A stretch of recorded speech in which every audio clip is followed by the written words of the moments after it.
Bonjour, bonjour chers amis internautes. Je suis très heureux de vous retrouver ce matin pour poursuivre, n'est-ce pas, notre échange à l'occasion de l'anniversaire de Monsieur l'abbé Claude Olivier Adiaba. Dans ma première vidéo, je vous l'ai dit, je vais parler de lui en tant qu'ami.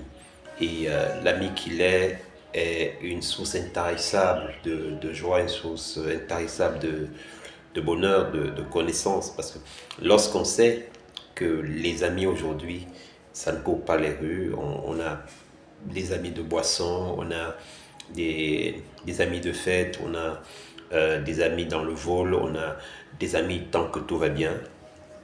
Mais soyez un peu en difficulté et là, vous savez véritablement qui est votre ami, qui vous accompagne.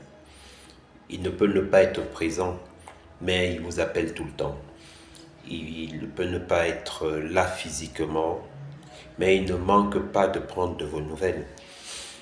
Cet ami ne sera pas physiquement avec vous partout où vous êtes, mais il va s'arranger à ce que, au moins une fois, 2, 3 fois par semaine, qu'il ait, n'est-ce pas, de vos nouvelles. Voilà un peu comment Monsieur l'abbé Claude Olivier Adiaba fonctionne avec moi. Et moi, j'ai envie de dire, c'est quand même quelque chose d'exceptionnel parce que c'est pas tout le monde, on vit pas ça avec tout le monde. Monsieur l'abbé Claude Olivier Adiaba, je l'ai dit dans la première vidéo, ne vous laissera jamais faire dans la bêtise. Il ne glorifie pas la bêtise, non. Mais il va trouver le moyen de vous faire comprendre que vous êtes dans l'erreur. Vous ne pouvez pas être, comment je dirais, faux à côté de lui. Non, il ne va pas accepter ça, il n'accepte pas ça. Vous voyez, c'est quelqu'un qui, malgré les difficultés, va vous encourager à vous battre. Et moi, il m'a dit, contente-toi de ce que tu as. Certes, c'est peut-être pas beaucoup, mais ça te permet de vivre dignement. Et ça, c'est le plus important. Il m'a dit, si tu t'appliques à voler, tu vas interdire à ton enfant de voler. Si tu t'appliques à mentir, tu vas interdire à ton enfant de mentir.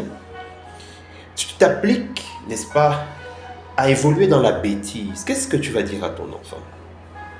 Qu'est-ce que tu vas dire aux autres? Qu'est-ce que tu vas dire à tes étudiants? Qu'est-ce que tu vas dire à ton entourage? Puisque, dans le principe, tu es censé être un modèle pour ces personnes-là. Qu'est-ce que tu vas dire à ton épouse? Véritablement. Qu'il ne faut pas mentir, qu'il ne faut pas voler, qu'il faut éviter de se quereller, alors que c'est ce que tu fais à longueur de journée. Voilà un peu. Et comme je l'ai dit dans la première vidéo, il s'arrange à ce que nous soyons à deux. Toujours. Toujours. Il ne va jamais m'exposer. Et il me dit, fais comme je suis en train de faire. Je ne peux pas voir mon ami en train de plonger et je l'encourage. Je ne peux pas voir mon ami en train de se salir et je le laisse faire. Je ne peux pas voir mon ami au bord de l'abîme et je le laisse tomber. Non. Oui, je suis ton père spirituel. Tu es mon fils, mais je suis d'abord ton ami. Et en tant qu'ami, je ne peux pas permettre que tu te perdes. Ça, c'est... Quand j'y pense, je vous assure, c'est très fort. C'est fort, c'est exceptionnel et vraiment quand on a quelqu'un comme ça à côté, pourquoi est-ce qu'on vous a laissé ce genre de personne partir?